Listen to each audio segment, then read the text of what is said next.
বাংলাদেশ ও ভারতকে হারিয়ে সেমিফাইনালে খেলবে পাকিস্তান। চ্যাম্পিয়ন্স ট্রফির উদ্বোধনী ম্যাচে নিউজিল্যান্ডের কাছে বড় ব্যবধানে হেরে দেয়ালে পিঠ থেকে গেছে পাকিস্তানের। এক ম্যাচে হেরেই স্বাগতিকেরা গ্রুপ পর্ব থেকে ছিটকে পড়ার শঙ্কায়। তবে শোয়েব আখাতার ও শোয়েব মালিকের বিশ্বাস পাকিস্তান ঘুরে দাঁড়িয়ে সেমিফাইনালেই খেলবে। এই গ্রুপে পাকিস্তানের শেষ দুই ম্যাচ ভারত ও বাংলাদেশের বিপক্ষে। রিজওয়ান, বাবর, আফ্রিদিদের জন্য দুটি ম্যাচই এখন বাঁচা মরার লড়াই। রোববার চির প্রতিদ্বন্দ্বী ভারতের বিপক্ষে ম্যাচটা দুবাইয়ে, বৃহস্পতিবার বাংলাদেশের বিপক্ষে রাওয়ালপিন্ডিতে। প্রবল চাপে থাকা পাকিস্তানকে আপাতত ভারতকে নিয়েই ভাবতে হচ্ছে। গতকাল বাংলাদেশকে 6 উইকেটে হারিয়ে সেমিফাইনালের পথে এক ধাপ এগিয়ে গেছে রোহিত শর্মার দল ভারত। চ্যাম্পিয়ন্স ট্রফি খেলতে যাওয়ার আগে ঘরের মাঠে ইংল্যান্ডকেও ধোলাই করেছে ভারতীয়রা। তবে দুই শোয়েব মনে করেন ভারত দুর্দান্ত ছন্দে থাকলেও তাদের হারানোর ক্ষমতা আছে পাকিস্তানের। এই ম্যাচে জয় পেলেই সেমিফাইনালে খেলার সম্ভাবনা বেড়ে যাবে রিজওয়ানের দল পাকিস্তানের।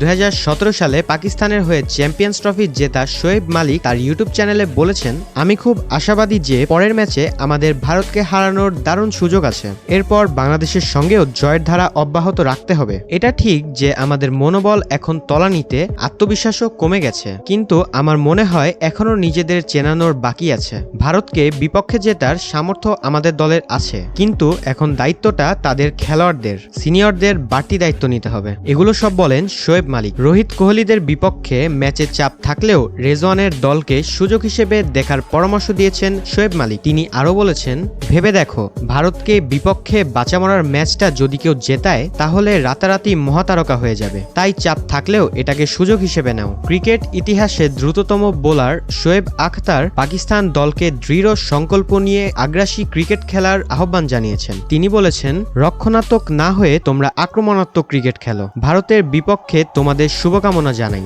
আশা করি নিউজিল্যান্ডের বিপক্ষে যে ভুল করেছো সেগুলোর পুনরাবৃত্তি করবে না এবং এত কম স্ট্রাইক রেটে ব্যাটিং করবে না। নিউজিল্যান্ডের বিপক্ষে মাত্র 4 জন বিশেষজ্ঞ বোলার নিয়ে খেলেছে পাকিস্তান। ফলে দুই অনিয়মিত বোলার খুশদিল শাহ ও আগা সালমানকে 10 ওভার বল করতে হয়েছে। শোয়েব আখতারের চাওয়া পাকিস্তানের পরবর্তী ম্যাচগুলো একাদশে যেন বেশি বোলার নেওয়া হয়। তিনি বলেন, একাদশে অন্তত 5 থেকে 6 জন বোলার রাখা উচিত ছিল।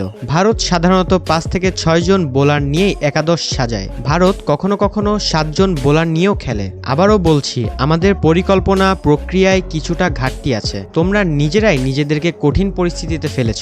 চ্যাম্পিয়ন্স ট্রফির ইতিহাস পাকিস্তানের পক্ষেই আছে। এই প্রতিযোগিতায় ভারতের বিপক্ষে তাদের জয় 3টি ও হার 2টি। মনে রাখবে, 2017 আসরের ফাইনালে ভারতকে হারিয়েই চ্যাম্পিয়ন হয়েছিল পাকিস্তান। আজ ভিডিওটি এই পর্যন্তই। ভিডিওটি ভালো লেগে থাকলে অবশ্যই ভিডিওটিকে একটি লাইক করে দিবেন, চ্যানেলটিকে সাবস্ক্রাইব করে পাশে থাকা বেল আইকনটিকে ক্লিক করে দিবেন যাতে পরবর্তী ভিডিও সবার আগে আপনি পেয়ে যান। চ্যানেলটির পাশে থাকবেন, চ্যানেলটিকে সাপোর্ট করবেন। ধন্যবাদ।